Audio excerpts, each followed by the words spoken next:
इस दुनिया में ऐसी कोई कामयाब शख्सियत नहीं जिसे कभी रिजेक्शन का सामना ना करना पड़ा हो। जैक मा, जेके रोलिंग, अमिताभ बच्चन, नवाजुद्दीन सिद्दीकी, एमएस धोनी और ना जाने ऐसे कितने एग्जांपल्स हैं। और यही कल कई बार रिजेक्ट हुए लोग आज दुनिया के कुछ चुनिंदा कामयाब लोगों में से एक है। इनके साथ इनके टाइम पर कई लोग रिजेक्ट हुए थे, पर आज हम उन्हीं को जानते हैं जिन्होंने उस वक्त हार मानने से इनकार कर दिया। रिजेक्शन का दर्द इन कामयाब लोगों को भी उतना ही हुआ था जितना कि आज तुम्हें हो रहा है। इसका मतलब समझते हो यार? आज तुम्हारे पास भी वही मौका है जो कुछ साल पहले इनके पास था। तो देर किस बात की, बना दो खुद को कुछ ऐसा कि हर कोई बनना चाहे तेरे जैसा। इतना बेहतर बनाओ खुद को कि ऊपर वाला मजबूर हो जाए तुम्हें कामयाब बनाने के लिए। और रिजेक्शन का मतलब यह नहीं कि तुम हार चुके हो। रिजेक्शन का मतलब है तुम्हें और एक बार जी जान लगानी होगी। भाई याद रखना, हर कामयाबी का सफर रिजेक्शन से ही शुरू होता है और कुछ लोगों का कामयाबी पर खत्म होता है, तो कुछ लोग रिजेक्शन में ही दम तोड़ देते हैं।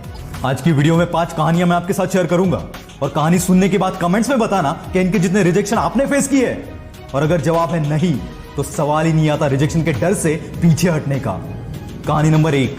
ज्यादातर लोग गरीबी से अमीरी तक का सफर देखते हैं, लेकिन इस बंदी ने अमीरी से गरीबी तक का सफर 8 साल की उम्र में ही देख लिया। उनके डैड के बिजनेस में हुए लॉस की वजह से रहते घर को छोड़ने की नौबत तक उन पर आ गई। सभी ऐशो आराम को छोड़ने पड़े और ऐसे हालात में 8 साल की उम्र में इन्होंने सपना देखा सिंगर बनने का और गाने लिखना और कंपोज करना शुरू कर दिया। पर इनका सपना तब टूटा जब स्कूल के सिंगिंग ग्रुप से इन्हें यह कहकर निकाल दिया कि तुम्हारी आवाज बहुत भारी है और तुम ठीक से गा भी नहीं सकती। और इसी भारी आवाज की वजह से कई बार इन्हें रिजेक्शन का सामना करना पड़ा। पर यह बंदी तो हार मानने को तैयार नहीं थी। इतनी मुश्किलों के बावजूद इन्होंने अपना पहला एल्बम लॉन्च किया और वो फेल हो गया। दूसरा एल्बम लॉन्च किया और वो भी फेल हो गया। पर कहते हैं ना, जहां जिद है वहां कामयाबी को भी झक मार के आना ही पड़ता है। और 2 सुपर फ्लॉप्स के बाद उन्होंने अपना तीसरा एल्बम लॉन्च किया और ये सुपर डुपर हिट हो गया। और आज ये one of the most famous artist में से एक है जिन्हें दुनिया शकीरा के नाम से जानती है। नाकामयाबी का डर हर किसी को लगता है दोस्त, बस कुछ लोग इस डर को डराना जानते हैं। कहानी नंबर 2। एक कॉफी शॉप चलाने वाले बंदे ने सपना देखा पूरी दुनिया में अपने कॉफी शॉप्स खोलने का। पर ना ही इस बंदे के पास इतना पैसा था और ना ही इतनी मैन पावर कि खुद के दम पर यह सब कर पाता। तो इन्होंने इन्वेस्टर से मिलना शुरू कर दिया। 1-2 नहीं, 250 इन्वेस्टर्स ने इन्हें रिजेक्ट कर दिया। पर इतने हार के बाद भी ये बंदा हार मानने को तैयार नहीं था।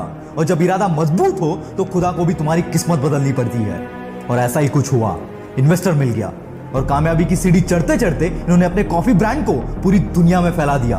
और आज हम उस ब्रांड को स्टारबक्स के नाम से जानते हैं। कोई नहीं जान पाता इस ब्रांड को अगर यह बंदा बीच में ही हार मान जाता, और शायद ही स्टारबक्स आज इतना बड़ा एम्पायर होता। अगर 250 रिजेक्शन के बाद यह बंदा कर सकता है तो दोस्त तुझ में क्या कमी है। कहानी नंबर 3। बीटल्स। ये एक लेजेंडरी बैंड है जिन्होंने कई हिट गाने दिए हैं। करियर की शुरुआत में जब वो अपना पहला गाना रिकॉर्ड करने के लिए डेका रिकॉर्डर्स के एग्जीक्यूटिव से मिले, तब उन्होंने बीटल्स को यह कहकर रिजेक्ट कर दिया कि गिटारिस्ट म्यूजिक के लीग में ही नहीं आते और इसमें आपका कोई फ्यूचर नहीं होगा और ना ही कभी आपके दिन आएंगे। इतना सब सुनने के बाद हार मान जाए तो वो लेजेंड कैसे। और ऐसे कई रिजेक्शंस को तोड़ने के बाद बीटल्स ने ना सिर्फ अपना दिल लाया बल्कि अपना जमाना लेकर आ गए। याद रखना, रिजेक्शन के डर को अपने आगे झुकाने वाले बंदों को ही दुनिया एक दिन लेजेंड के नाम से जानती है। कहानी नंबर 4। 11 साल की उम्र में एक बच्चे को फुटबॉल टीम से निकाल दिया क्योंकि उसकी हाइट छोटी थी। उसके पास 2 ऑप्शंस थे, एक तो रिजेक्ट हो गए इसलिए रोते बैठो, या फिर खुद को इतना बेहतर बनाओ कि अपने टैलेंट के सामने हर कोई झुक जाए। और उसने दूसरा ऑप्शन चुना। उस बंदे का नाम है लियोनेल मेसी, जिसके गेम की आज पूरी दुनिया दीवानी है। चमत्कार रियल लाइफ में भी होते हैं दोस्त, बस बंदा जिद्दी होना चाहिए। कहानी नंबर 5। ये बंदा हमेशा मेरा फेवरेट रहा है।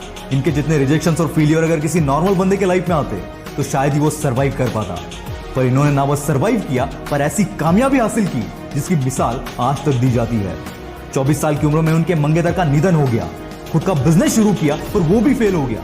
एक के बाद एक 8 इलेक्शंस में ये बंदा हार गया। और इतने रिजेक्शंस के बाद ही was elected as the president of United States of America. जी हाँ दोस्तों, मैं बात कर रहा हूं अब्राहम लिंकन की। इतने मुश्किल समय में अगर इन लोगों ने हार नहीं मानी तो तुम्हें कोई हक नहीं बनता रिजेक्शन से डर कर पीछे हटने का।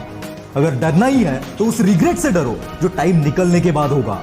नाम एक दिन में नहीं बनता दोस्त, पर एक दिन जरूर बनता है और उसके लिए हजारों रिजेक्शन से भिड़ने का जिगरा अंदर होना चाहिए।